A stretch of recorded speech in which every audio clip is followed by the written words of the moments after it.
Bah, je pense que quand on boxe comme cela, la provocation est tout à fait inutile. Hein. Ouais, pas mal. Petite série, Michael. Ouais. Ah, il reste bien appliqué en tout cas, Michael.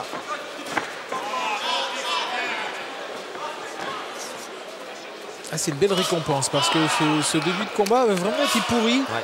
Et là, il est resté dans ses schémas, dans son plan tactique. Il a maîtrisé ses nerfs aussi.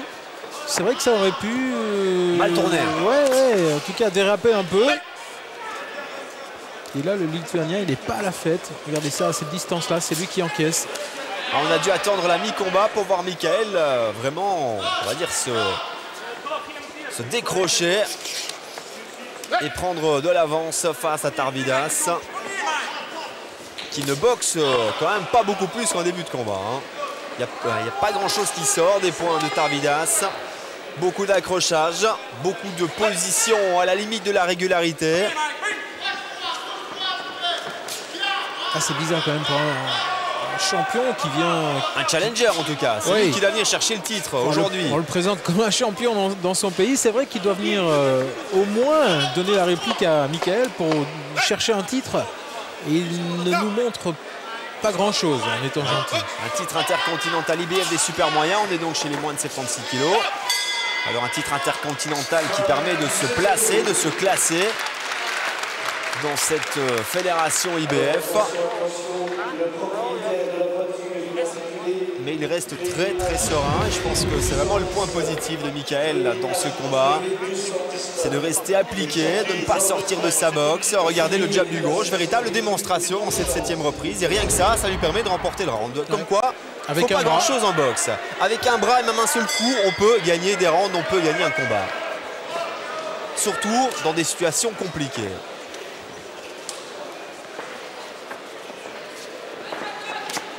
Et là, je pense que la dynamique est vraiment clairement établie depuis la mi-combat. Ça ne veut pas dire que Tarvidas baisse les bras ou a renoncé, mais on sait qui est le patron sur le ring. Regardez ça, quelle vitesse. C'est là aussi qu'on voit Serge dans quelle mesure il a bonifié avec ses préparations calibrées, millimétrées. Je pense qu'on l'a vu progresser au fil de la saison. Hein. On l'avait découvert au mois de mars, puis on avait suivi au mois de mai aussi. Son combat exceptionnel face à Etoulali au mois de mai. Il avait vraiment laissé une grosse impression, Michael Enrotin. Mais il avait souffert. Il avait souffert. Hein. Bah écoutez, pour arriver au sommet en boxe, je pense qu'il n'y a pas de chemin facile. Hein. Michael Enrotin, on est conscient. Et là, on le voit très à l'aise et il a quand même réussi à trouver le bon rythme face à un adversaire très négatif dans sa boxe, très truqueur. Ah, ça peut être un point positif en boxe, être truqueur, mais il faut le faire intelligemment. Là, je trouve que c'est tellement évident de la part de Tarvidas, qui au niveau boxe est dépassé et qui utilise des tactiques souvent irrégulières. Regardez ici ce genre d'esquive. Il y en a un qui le faisait très bien. Mais Perlet, lui, Whittaker. Non, on ne peut pas les comparer, évidemment. Pas de comparaison, please. Et puis Whittaker, il faisait ça quand il dominait ses combats. Ici, il est archi dominé, Tarvidas. Ouais, il a rien montré. Ça devient de la provocation inutile, voire énervante. Ouais, c'est gratuit et en tout cas, ça ne va pas lui permettre de venir chercher la ceinture. Ça, c'est clair. Et je vous disais, il n'a pas renoncé, mais en même temps, il prend des coups, il recule. Et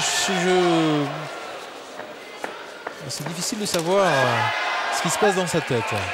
Oui, puisque là, il est quand même mené au point. Il y a 2 rounds de la fin, il lui reste seul un KO, voire un lucky punch évidemment, qui pourrait le provoquer, ce KO. Ah là, bah regardez. Rien que ça, il a appris sur ce combat. Il n'a pas enchaîné, il aurait pu mettre une droite derrière Michael. Eh bien non, il reste calme, serein, il gère son combat. Et il laisse finalement l'adversaire s'embourber dans sa propre tactique. Regardez encore ces accrochages avec un Lituanien qui donne 1 ou 2 coups et puis qui vient s'empaler sur Enrotin. Ça va quand même un petit peu bouillonner à l'intérieur, à mon avis, du côté du Liégeois. Ouais, surtout que c'est quand même un match pour un titre, il y a un match de prestige. Ça ne restera pas comme sa plus grande prestation, mais c'est pas de sa faute non plus. Je pense pas.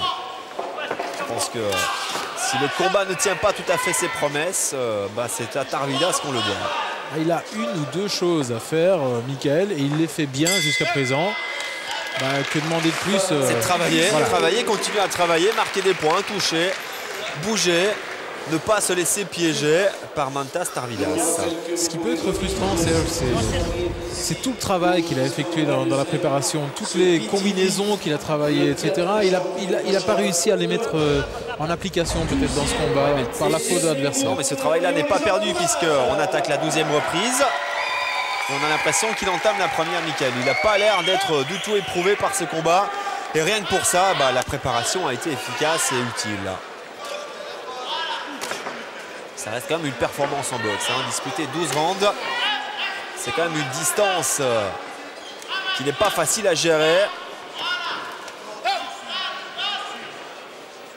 Et il le fait très facilement. C'est encore une expérience pour lui. Petit, on va dire, point négatif, ça fera quand même son 3e combat qui arrive à la limite.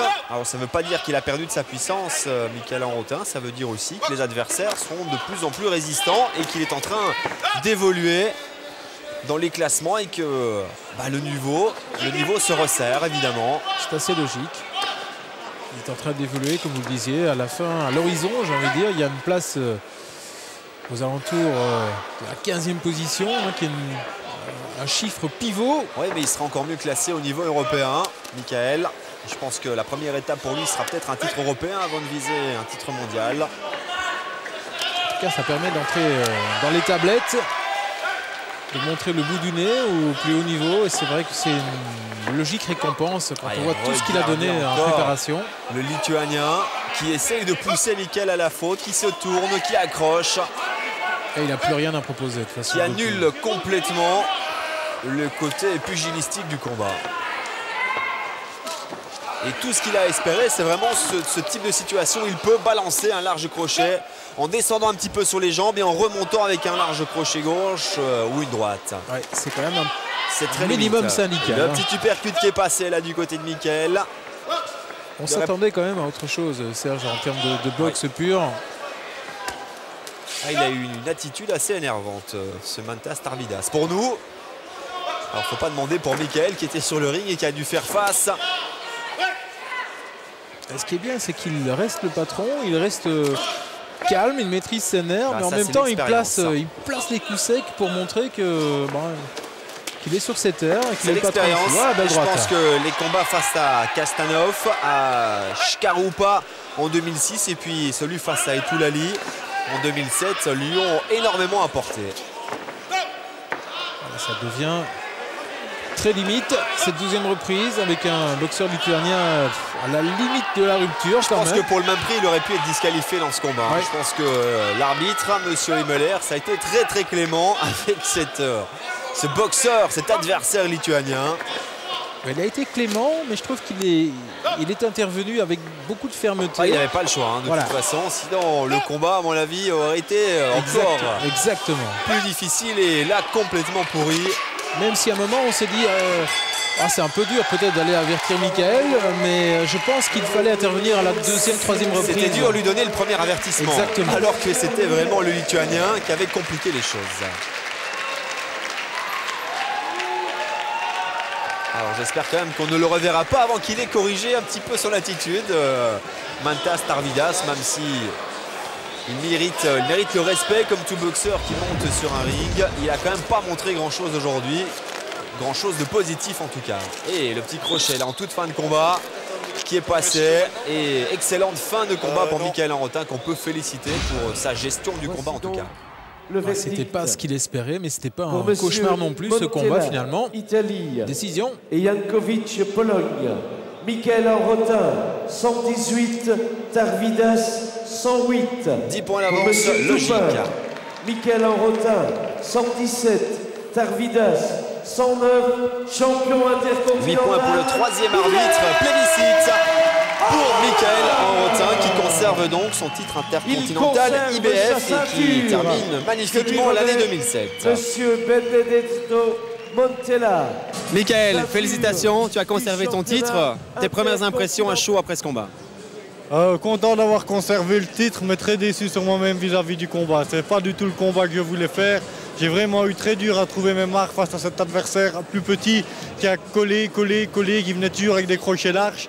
J'ai vraiment eu très dur à prendre mes distances, pouvoir faire mes pas de côté vu qu'il travaillait des coups circulaires. J'ai eu énormément de mal à me dégager sur le côté. Ceci dit, en milieu de combat, à partir du 4e, 5e round, tu as quand même trouvé le bon rythme et là tu as vraiment pris des points d'avance. Oui, là j'ai vraiment essayé de travailler uniquement mes diaps. J'ai mis de côté tout ce que j'avais eu l'occasion de travailler ici pendant ma préparation. Parce que vu ma préparation physiquement et techniquement, j'étais prêt. Mais face à un adversaire pareil, sur lequel je n'avais eu aucune vidéo, rien du tout, ça a été très dur de se préparer. Ça. Surprise quand même de le voir comme ça, de le voir boxer comme ça dans les premières secondes. Voilà, un adversaire très puissant, toujours présent, en condition aussi. Et vraiment, j'ai eu du mal à trouver mes marques. Patrick, Mickaël vient de nous dire qu'il était très déçu de son combat, de sa prestation. Pourtant, on a quand même l'impression que c'est son adversaire qui a, entre guillemets, pourri le combat. Oui, moi je dirais que son adversaire a effectivement un peu joué de l'anti-box. Mais je crois que Mickaël s'est laissé un petit peu prendre dans son jeu tout un moment. Et, c'est peut-être en début de combat, mais il a quand même corrigé ça vers la moitié du combat. Il a corrigé ça pendant, je dirais, à peu près 5 rounds, si on regarde bien. Et sur la fin, il retombe un petit peu dans ses travers. Je pense que ça l'a énervé un petit peu. Et que bon, il a un petit peu, je dirais à un moment donné, pendant les 5 rounds où il a bien boxé, il était à distance, il a vu qu'il pouvait marquer des points, gagner ses rounds plus facilement. Mais je pense qu'il ça l'a un peu énervé. Il était un peu en manque de préparation, sans doute de combat aussi. Et il s'est un peu laissé emporter par sa fouille. Alors en boxe, pour faire une carrière, il faut pouvoir gérer toutes les situations et tous les boxeurs. Donc on peut dire que ce soir, il a quand même pu faire face à une situation particulière et qu'il a gagné en expérience. Ah oui, moi je dirais quand même que là, il fait, après quand il regardera ça, on va dire d'ici quelques mois, et là, il aura fait un grand pas parce qu'il vient de faire quand même 12 rounds avec un boxeur qui était quand même relativement difficile, qui restait quand même dangereux, surtout en début de combat, on l'a vu sur quelques actions. Et lui n'a jamais été en difficulté. Ouais, non, je pense que lui, il a bien géré ça, mais il s'est un peu laissé aller dans le mauvais jeu de cet adversaire qui était difficile à boxer quand même. Et on se retrouve sur le ring pour faire la conclusion de la soirée. On a vu Marc que face à des adversaires compliqués, il n'était pas toujours facile de briller. Vous savez ce qu'on dit en anglais? It takes two to tango. Il faut être deux pour faire un bon tango, une bonne danse. Je pense que le plus important, c'est que les hommes forts aujourd'hui ont été là. Ils ont prouvé qu'ils étaient exact au rendez-vous. Ils ont fini par émerger. Donc on va travailler en boxe et nous aussi dans une certaine confiance, dans une certaine continuité. C'est le plus important pour l'année prochaine. Et bien on a Alain Vanacker à nos côtés. Profitons-en pour parler du programme de 2008. Il y a déjà des dates de prévues. Il y a déjà des dates de prévues. On a déjà le 23 février une grosse soirée airstyle avec un titre pour Geoffrey Batello et probablement Hermano Figatelli. On aura également le 12 avril le championnat du monde de Nathalie Taureau. Et puis on aura au mois de mai un gros gala à Namur avec un championnat pour Mickaël Arrotin, probablement une défense de titre. Et Georges Dujardin. Ah bah, qu'est-ce qu'on se dit? Bonne année 2008 Bonne année 2008 et bonne nuit. Ciao.